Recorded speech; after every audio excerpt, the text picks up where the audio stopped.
On this podcast, we discuss topics that could be difficult or triggering for some listeners. If you're in crisis, please visit your local emergency department or call 911. If you are not in crisis, please contact your family physician. More information about getting access to care can be found at camh.ca or at connexontario.ca.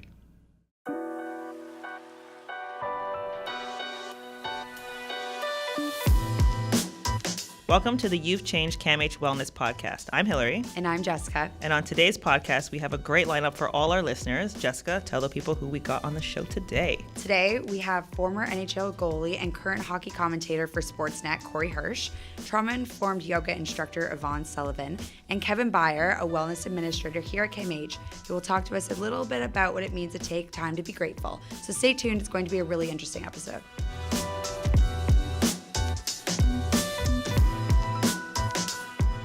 So for those of you just joining us, we thought we'd give a quick rundown of what our podcast is all about. We essentially talk to our guests about wellness and how it can be incorporated into our everyday, very busy, and sometimes stressful lives.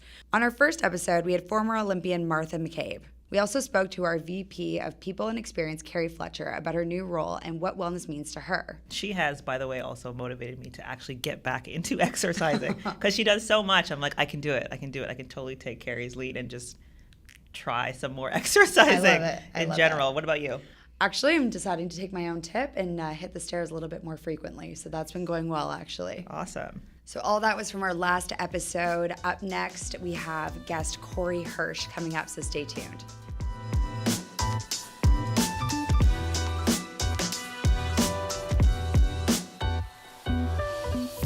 So in the studio, we have Cory Hirsch, former NHL goalie, Olympian, and current mental health advocate. Welcome to our show, Cory. Oh, it's good. Thank you for having me. This is amazing. We're here for an amazing program, so I'm excited. Awesome. We're thrilled to have you. For our first question, we like to start off with like a real hardball question. Let's do it. So what does wellness mean to you? What does wellness mean to me? Geez, that's a good question. Wellness to me means a lot of different things. One is dealing with the things that are going on in your life. So looking inside, looking internally, we all have stuff that we're dealing with. We all have things that give us anxiety, depression, bother us daily. But to me, wellness is being able to look internally and get help, try and fix those things to live a better life. So wellness is a whole different bunch of things. It's nutrition. It's getting proper rest. It's doing yoga. It's taking 15 minutes at a day just to relax and just to let yourself go from all the stresses of the world. So there's so many different facets to wellness. Is there anything in particular that you like to do for your own wellness? Well, I mean, yeah, there's lots of things. One is I like to do yoga. It's funny. I sit here and I'm like, I like to do it and I want to keep doing it. Mm-hmm. But even myself, I'm not perfect, so I don't get it done all the time. But I try and take 15 minutes a day out, whether to go for a walk or to even just clear my mind. Exercise is big for me. I know it doesn't look like it by looking at me. No, I used to. So when I was a hockey player, I used to. I mean, fitness was part of who we were, right? Yeah. So after I finished playing, fitness was okay. Well, I don't want to gain weight, and I don't want to. I want to still look good. Right. And then it turned into, well, actually, fitness is for mental wellness. It really is. So when I exercise, I feel so much better. And it helps with kind of the brain chemistry and being able to, you get those endorphins and so fitness for me is that's a big factor of it. We have a saying here at CAMH, mental health is health, and physical health and mental health, they all go together. They really do. And that's what we're trying to change, right? Is that when I talk to people, it's the same protocol. So let's say I hurt my knee. I go to the doctor. I get it looked at. Maybe I take some anti-inflammatory, some medication to help it out. Right. I let it heal. Maybe, I might have to have surgery or whatever, but you let it heal. You go to therapy for however long, 2 weeks to could be a year to let it heal. Well, mental health is no different. If I have a mental health issue, what do? Well, I go see a therapist, or I go see my doctor. Maybe I need medication, Right. and then you get doing therapy, and that might take 2 weeks. That might take a year. It's no different, and we treat it like it's so complex, and the protocol's the same. It's absolutely the same, and they do go hand in hand. Absolutely. Yeah. So you've been pretty open, in the past about your Yeah. mental health and the challenges you faced as an athlete. But for those of us who haven't read that pivotal article that was in the Players Tribune, can you tell us a little bit about your turning point for seeking help? Well, there's quite a few different things. So when I was at my worst, I used to go. I don't want to date myself that I'm old, but I used to go. We didn't have internet, right? I mean, internet was just beginning. So I used to go to bookstores and I would look for any type of hope that I wasn't going to be sick like this, or that there was something out there that could help me. I found nothing, right? I found nothing. All I wanted to see was somebody's story where they were me, and they got better, and they went on to lead a successful, healthy life. So when I was at that point and I found nothing, it was so discouraging. It was like, I'm going to be like this for the rest of my life. So I promised myself at that point that if I ever did get better, that someday I would come out, I would tell my story, and I would try and give somebody that was me some hope that, hey, you know what? There is a better life out there, that you can have mental health issues, you can get better, and then still lead a great, productive life. So that was the first part of it. Second part of it is it took me a long time to feel comfortable with coming out with my story. I mean, the stigma is still there. People like Sheldon Kennedy before me, Theo Fleury, Clara Hughes, Clint Malarchuk, Michael Landsberg, they all paved the way, like for a guy like me to be safe to tell my story. And then once I felt comfortable enough, I was like, yeah, it's time. And it was interesting because, whether you believe in God, the universe, or whatever you believe in, a higher power or anything, things just started to snowball and happen. Like it was like boom, boom, boom, and all of a sudden I met somebody, and then they introduced me to the Players Tribune, and then it just kind of, it was like once I decided that this is going to happen, and I didn't know how to make it happen, it just did. And then the article came out, and it just blew up. Like, it absolutely blew up. I was terrified. Like, I was like, this is, I'm putting everything out there, right? So, I talked about wanting to end my own life. And I was terrified. I thought, you know what? Okay, well, this is it, right? If this doesn't go well, I'm going to end up, because I was scared of the stigma. I'll just go and I'll live like a hermit somewhere in a mountain, and right? Yeah, it's scary. And we'll just figure it out. Scary. And it was exactly the opposite. Were there any sort of connections that you found afterwards, after sharing the story, that you connected with other people who had something similar you didn't even think they would? It's like I still get messages. I get like 5-6 messages a week. I get one almost every day. Somebody that's connected with me that thanks me for bringing my story out. The ones that really get to me are people that are like, I was on the edge of ending my life, and I read your story, and I reached out, and I went and I got help, and I'm so thankful. And I don't feel like I'm worthy of that kind of gratitude, in the sense that I don't know if anybody other than, like a heart surgeon can feel worthy of saving somebody's life. But any win I ever got in the National Hockey League as a player, in the Olympics, whatever, nothing even compares to the feeling I get when someone thanks me for having my story come out, right? Like the best win you've ever got in your life. Like nothing compares to when someone comes up to me and thanks me. Like it's unbelievable. It's an amazing story. It's thank you. Really like touching, and I had a chance to kind of look at other player stories, and there's a lot going on there. It's amazing that athletes have been able to come out and express these feelings of what's going on, because there's so much pressure associated with the game. So since you've shared your story in 2017, what else have you seen or heard so far, the ways of mental health is being perceived at a professional level? Like, how has that changed? We're in a good place now. It's starting to shift. Like, you can see a huge momentum shift in mental health, and people are demanding change, right? Yes. Because we all deal with something. We all deal with, at some level, we all deal with depression, we all deal with anxiety, or we have a relative that, has dealt with it, and we've seen people suffer with it.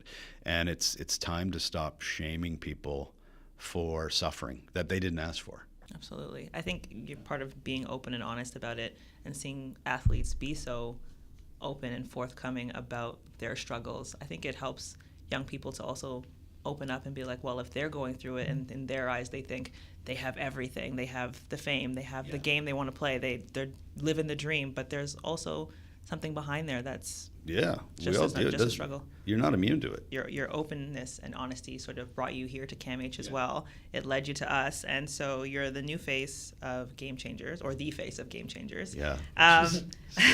Which is great. Yeah, no, it's great. Amazing. Yeah, no, it's great. I think people will connect to your story the more so than they have already. And I'm just wondering, since it launched last year, can you tell us a little bit more about Game Changers and sort of the next phase that it's going into? Well, Game Changers for me is about, so when I was struggling and I wasn't well, and after I got through it, and I sat down and I just kind of pondered everything that happened over the course of my life, and really what it boiled down to was, why didn't anyone tell me this stuff when I was a kid, right? Like, why didn't anyone teach me about anxiety, depression, OCD, obsessive compulsive disorder, that what I had? I can tell you the day, the time, exactly where I was when things just kind of broke, right? Yeah. So if I could have gotten help the next day, if I would have been like, oh, this is that, or this is, I'm sorry, that, it means I need to go get diagnosed, I need to go get some help, right? Instead, I suffered for 3 or 4 years trying to hide it because I didn't know what it was. Mm-hmm. And then finally it got to the point where I was done. Like, I got 2 choices. I can try and get help and figure this out, or I can just check out, right? So I reached out to get help, saw a therapist. My team trainer helped me find a therapist. He diagnosed me within like 20 minutes, right? And I'm like, really?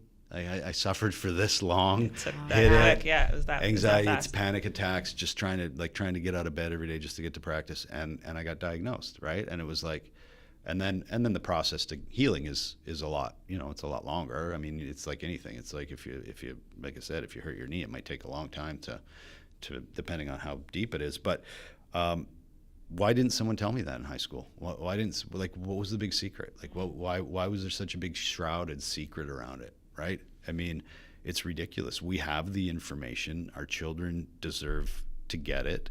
And if we don't give it to them, we failed them. And for every, teen suicide or whatever, we've failed our children as a society. It needs to change. So Game Changers, getting back to it, that's what it's about. It's about getting rid of the shame. It's about teaching our kids that this is what it is. And if you feel that, you need to go get some help. You need to reach out, go get some help. And there's no shame in getting help. And getting help today it means that you're not going to suffer for as long as I did, right? And then, hopefully that'll kind of slowly end the stigma. So the second phase is, are you going to schools now to do? Absolutely. Talk to students about it? Yeah. Well, that's the idea is to get into the schools and to talk and give the kids the information. So question, if I'm like a parent, a student, teacher, how am I going to get a hold of you to get you into the schools? Well, you can go to my website for one. It's coryhirsch.com, and you can email me on there. The other is going to camh.ca/gamechangers, or just go to camh.ca. It'll be on there, and just shoot us an email.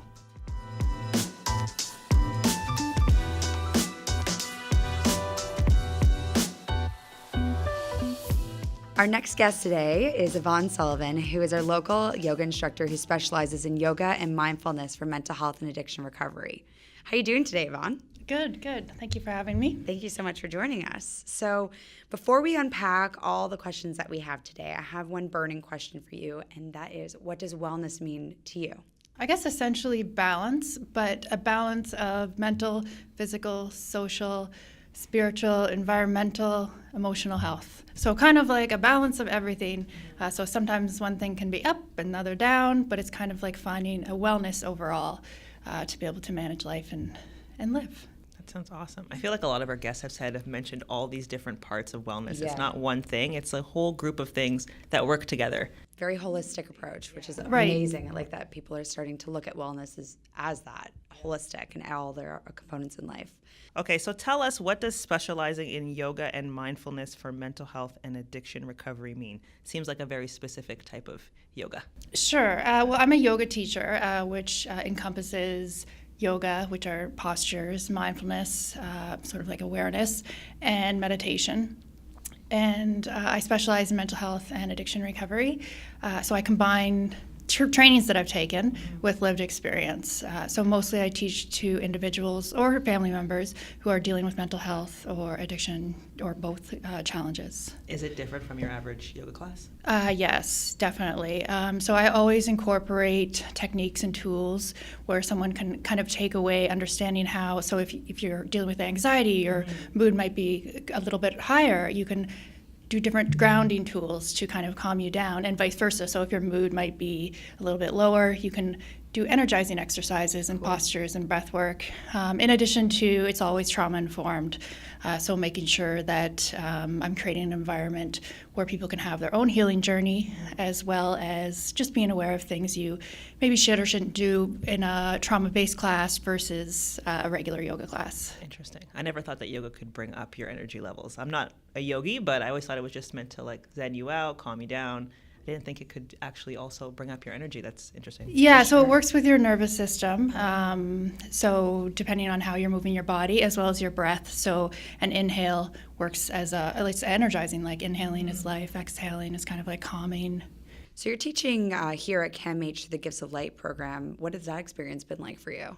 It's been an amazing experience. I'm very grateful to be a part of CAMH, as well as coming to a community and an organization that supports me as an individual, as I do have concurrent disorders, in addition to be able to share my teachings for mental health, for addiction recovery, to be able to help others.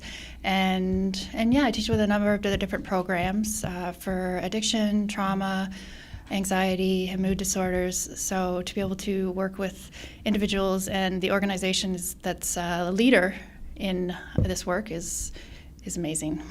So you have mentioned that you have some lived experience. And for our listeners who maybe don't know what that means, lived experience, just getting into a little bit more, is lived experience with mental health and addictions in the context of someone has been through their own recovery journey and the passing along their knowledge to patients who find themselves in similar situations. So maybe could you touch on a little bit of your recovery journey?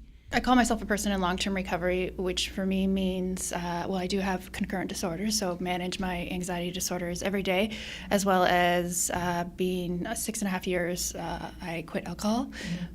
So that's for me, so it's concurrent anxiety and substance use disorder.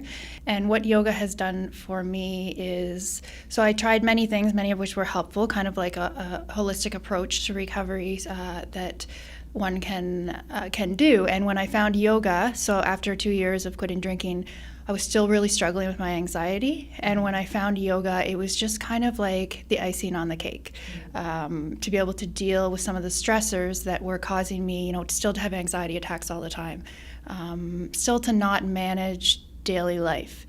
And yoga was a way for me to recognize that, this anxiety, like I understand it's not real. I understand that it's not me, but I was still dealing with it all in my body.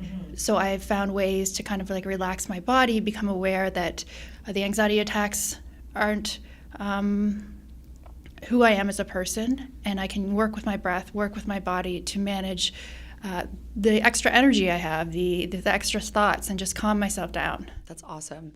I love that because I've heard a lot of really positive feedback in regards to yoga and anxiety, and I've actually tried it a little bit myself. I suffer from anxiety as well, and I find that when I'm very anxious, maybe an exam's coming up or something big with work, I find that it's such a nice release. So I completely can relate to that. So if I was going to try a yoga class for the first time, which I would be, let's say, I'm not a yogi, I've never done yoga before, what are some of the tips that you would offer a first-time person going into a yoga class? Might be a little bit nervous, might not be sure what to expect. What sort of tips do you have for them? First of all, it's great for someone to be able to kind of take that step forward and try it out. And what I always say is that it's always your own practice. So there's no expectation, there's no judgment. Like yoga is about your own mat, your own day, your own body. Just try to figure it out. So that's definitely what I would say going forward. And then also, you can let the instructor know that maybe it's your first time, if they have any tips or you want to tell them anything about any injuries or anything like that. And yeah, just try to enjoy it. And if you need to take a break, no problem. And it's about the experience. It's not about doing the best posture or just plowing through it or anything like that. It's kind of about just the present moment and the experience, and seeing maybe how you feel before versus after. If our listeners wanted to get a hold of you, what's the best way that they can find your pages or connect with you about yoga?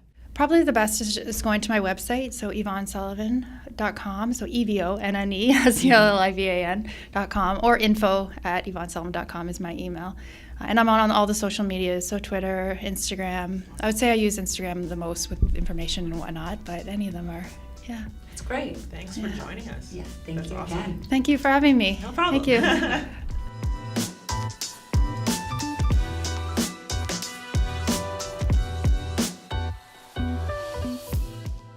Welcome back. We're here with Jessica, and we have one segment before we get to our next guest. It's called Wellness Tips. So, Jessica, take it away. Yes, I'm very excited to chat with you guys about this. So today I've decided that we're going to focus on a mental tip. So setting a gratitude alarm. Having a simple practice is a great, easy way to kind of set time away for yourself and just practice being grateful. So simply setting an alarm on your phone, preferably at the same time every day. That way it'll serve as a reminder to think of at least 3 good things that you're grateful for. You can choose to write them down or list them. Simply do it in your head. Remember, nothing is too small to be thankful for. So why is something like this important to carve out in your day? Great question. So practicing, gratefulness or mindfulness is a helpful way to provide some positive emotions such as optimism or happiness. They can also just help strengthen and build relationships. It also allows you to see how we're being supported and being affirmed by others in life.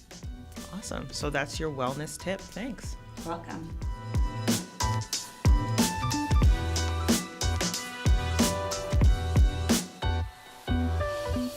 In the studio, we have Kevin Byer, a wellness administrator here at CAMH. Welcome. Thank you. Thanks for having me. No problem. Thanks for being here. Yeah, thank you so much, Kev. To start off our segment, we usually ask our guests, what does wellness mean to them? So if you could answer that question for us, it'd be great. Absolutely. Wellness to me means thriving. I think a lot of times we think of health being in the context of disease, disorder, and good health is thought to mean not having these things. Whereas with wellness, it's more about thriving. It's about being as happy as possible, as fulfilled as possible, improving our quality of life. And there's a lot of factors that go into that as well, whether they be emotional, mental, physical, spiritual. These things are all connected. So wellness really understands the importance of all these different spheres. And when we make positive change in any of them, then we're also affecting change in the others as well. So it's kind of a holistic approach as well. I love that. I love it. Wellness is thriving. I really, really like that. For those who aren't a part of the CAMH community, can you tell us a little bit what you do here as a wellness administrator? Sure. So I specialize in employee wellness programs. So I develop wellness programs as well as facilitate a lot of workshops. And there's a few different programs that I specialize in as well, including workshops. And I also run a drop-in basketball program over lunchtime as well. So one of your workshops is actually a gratitude workshop. So can you tell us a little bit about those? Yeah, and, absolutely. what So the gratitude workshops, I'm actually running a 6-week series right now, which is something that I've developed for CAMH. And essentially it's just a holistic approach to gratitude where each week we do something different. It's a different aspect of gratitude where we'll practice a new exercise together as well as create opportunities for discussion as a group as well. And then I'll leave them with some home practice that they can do throughout the week as well. Sounds great. That sounds like a good way to take a break during the day. Yeah, absolutely. It's a real feel-good kind of lunchtime activity where you get to share, your gratitude with your colleagues and everything as well. It's a real pick-me-up for sure. Maybe you'd be able to provide our listeners with a bit of a gratitude gift today. Do you happen to have anything that you could provide our listeners? Sure.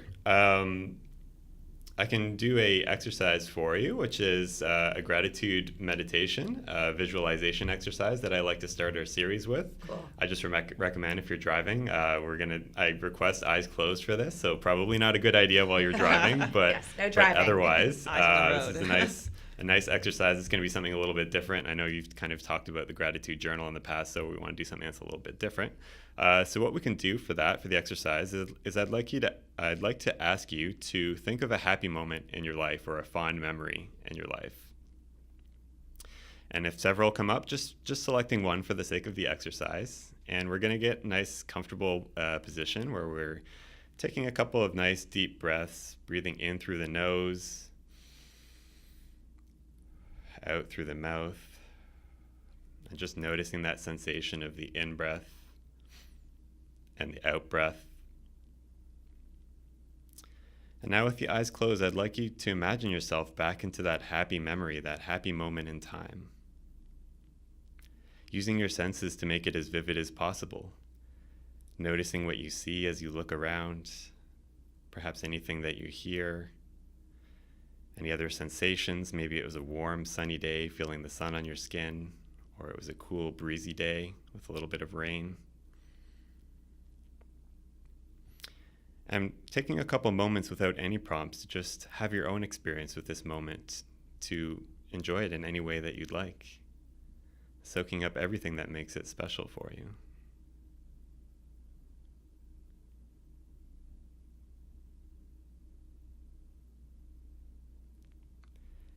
And before we finish the exercise, I'd like to take a couple moments for reflection, reflecting on what it is that makes this moment special for you.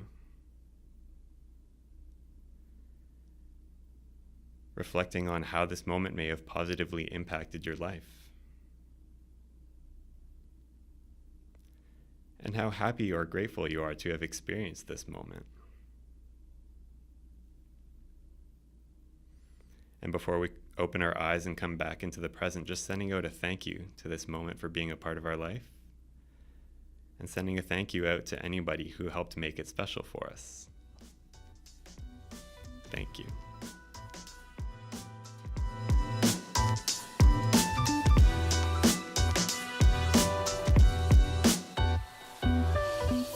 That's it from us. We want to thank all our guests, Cory Hirsch, Evonne Sullivan, and Kevin Byer, for joining us in the studio, and of course for sharing their stories and tips. And if you, our listeners, have any tips about what you do for wellness or want to connect with us, you can follow us on Twitter and Instagram at CAMH News. We want our listeners to help shape the show, so please reach out, let us know what you liked or what you'd like to hear more of. Thanks for listening, guys.